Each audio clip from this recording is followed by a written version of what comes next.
Hello students, welcome to the class of English literature. In today's session, we will study chapter 31 to 38 by Far from the Madding Crowd by Thomas Hardy.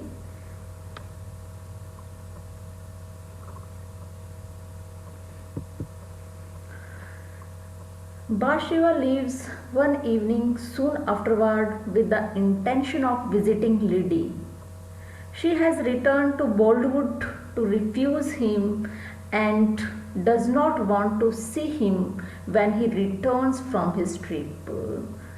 Troy is in Bath and is planning to return to Weatherbury in the next day or two.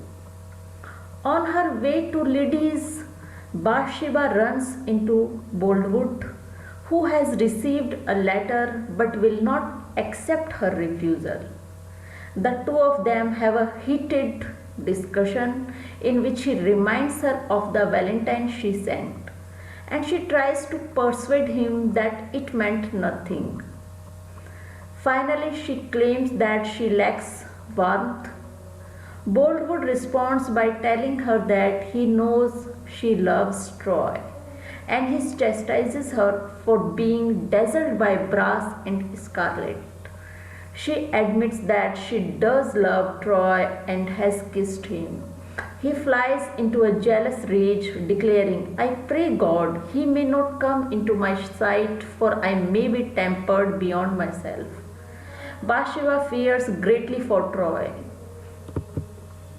Chapter 32 opens in the perspective of the wife of one of Bathsheba's farm laborers, a woman by the name of Money. After Bathsheba has left, Marin sees someone take a horse from the stable. Thinking it is a thief, she alerts Gabriel and Cogan, and the two set off after the rider. When they finally catch up to him or her, after a long chase, they discover it is Bathsheba secretly following Troy to Bath. They agree not to tell anyone what they have seen, but Gabriel warns Bathsheba that women generally should not travel alone at night. The chapter ends with a summary of the events from Bathsheba's perspective, explaining that she was so frightened by Boldwood's words that she determined to warn Troy not to return to Weatherbury.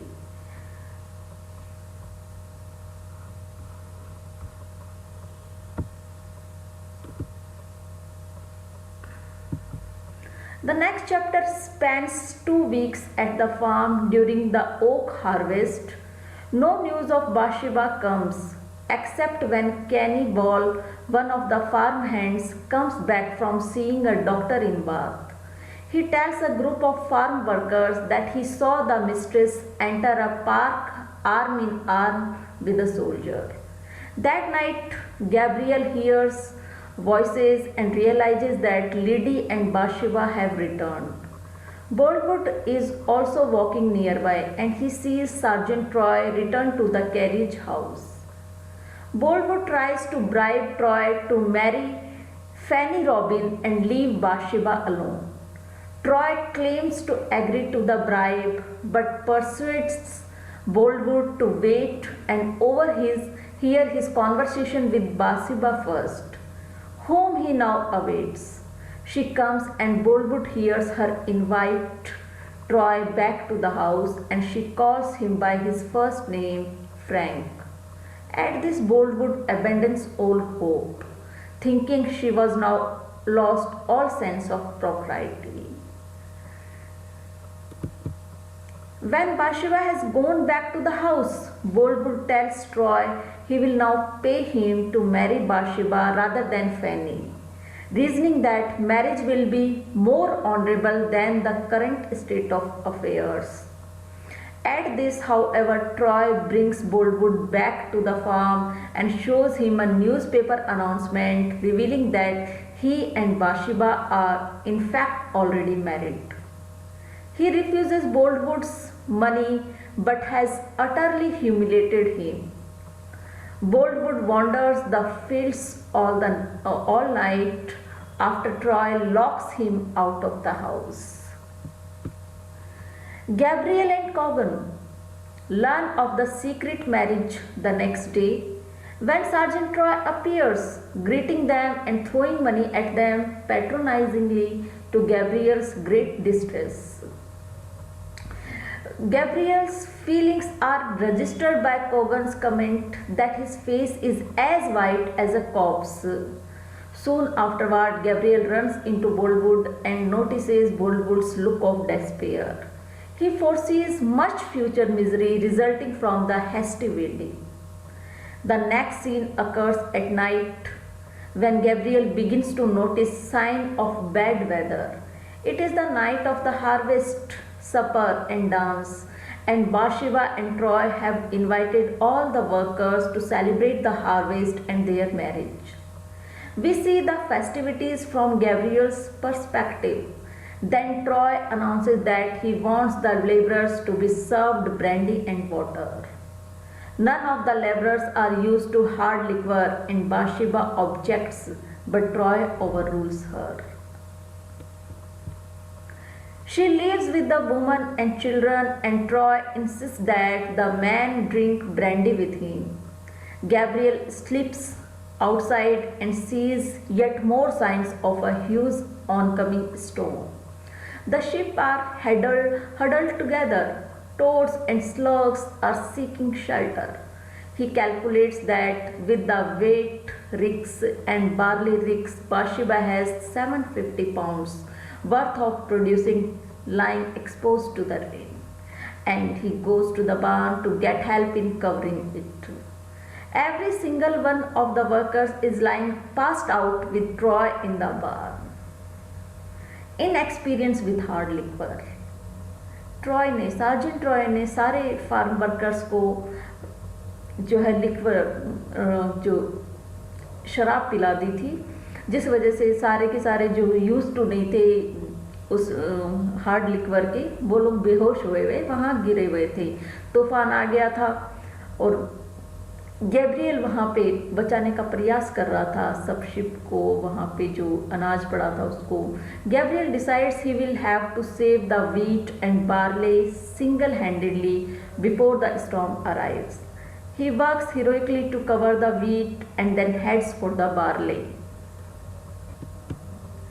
Chapter 37 gives a dramatic account of the powerful lightning storm that hits just as Gabriel works atop one of the rigs, thatching it to protect it from rain. As he struggles there in the dark, he sees a figure and realizes it is Bathsheba coming to his aid. As they thatch side by side, in grave danger of being hit by lightning, she confesses that she did not go to Bath with the intention of marrying. This is yet another moment in the novel when Bathsheba and Gabriel engage in an intimate conversation in which she turns to him for guidance, and her confession provides us with our first insight into the motivation behind Bathsheba's mysterious acts. She explains that she had gone to Bath meaning to break off her engagement to Troy. However, upon arriving in Bath, bath जगह का नाम है जहाँ पे sergeant Troy गया था और उसके पीछे पीछे ये बाथशेबा गई थी. Troy again fell to lavishing compliments on her and said that his constancy could not be counted on unless she at once married him. Bathsheba recounts that she was grieved and troubled and married him in a state between jealousy and distraction. At 7 in the morning, once he has sent Bathsheba home and covered the ricks in the rain, Gabriel finishes and heads home. He sees the farm workers just waking up from their excesses, unaware that the ricks were ever endangered. And then he runs across Boldwood. Gabriel asks after Boldwood's own ricks only to find that he has left them all uncovered. Gabriel is intensely shocked at Boldwood's negligence. A few months earlier, Boldwood's forgetting his husbandry would have been as preposterous an idea as a sailor forgetting he was in a ship. Boldwood ashamedly declares himself weak and foolish, unable to fend off his miserable grief. Thank you.